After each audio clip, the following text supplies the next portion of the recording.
What's up guys, Boris here, and I'm coming to you guys with a theory as to what I believe that Zoro's plan E is. If we saw in the most recent chapter, Zoro thinks that his plan E will involve him flying through the sky and cutting Pika in half. And I believe that what will occur is that Zoro will use Elizabello's King Punch to propel himself into the air and launch him fast enough to reach Pika and cut him in half. Now, why do I think that? Well, there are a couple scenes that we've seen so far between Zoro and Elizabello. Actually, there's one major one where Zoro and him are talking. Elizabello has the punch ready, and then Zoro's like, "Don't worry, let me take care of him." but but if anything happens, you keep that punch, and we can use it as a trump card. That's what he says. And so that had me thinking that this could possibly be that trump card, because we saw when Zoro thought of Plan E, an idea snapped into his head. So he went to Plan A, B, C, D, and then finally an idea snapped into his head. That could possibly be that trump card. You say, okay, I forgot that we had this one trump card that we can use, and that's what I'm going to do. Now, another thing is that you might say, well, he's already used this King Punch, but the punch that he used on the Pika statue, he said that it was sort of a mini version of his King Punch. So he was still charging, and he still has it ready to go. If it isn't used here, then I don't know where else the King Punch would be used.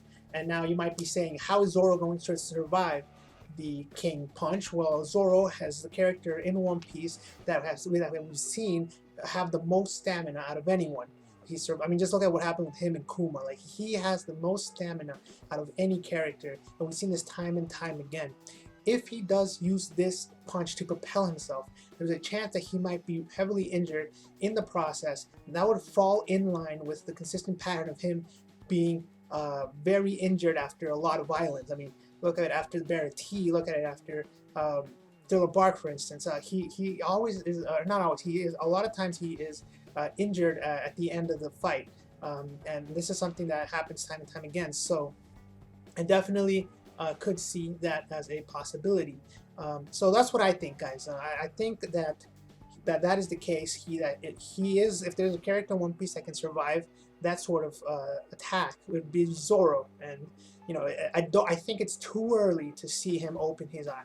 It's too early, in my opinion. He has to save that for a big shot, especially since he hasn't even gone close to going all out yet. So we'll definitely see next chapter whether that is or not the case. But that's what I think.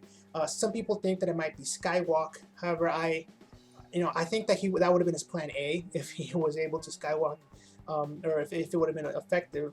That definitely would have been his plan A, I believe. So I don't think that is in the cards. And some people think he might open his eye, but again, it's too early, in my opinion. It's too early for him to open his eye. So I think that he will use the King Punch to propel himself into the air and take out Pika. So let me know what you guys think down below. Do you think that'll be the case? Do you think there's something else that I haven't mentioned? Leave your comments down below. Like the video. If you liked it, make sure to subscribe for more One Piece theories, news, and discussions. And until next time, thanks for watching.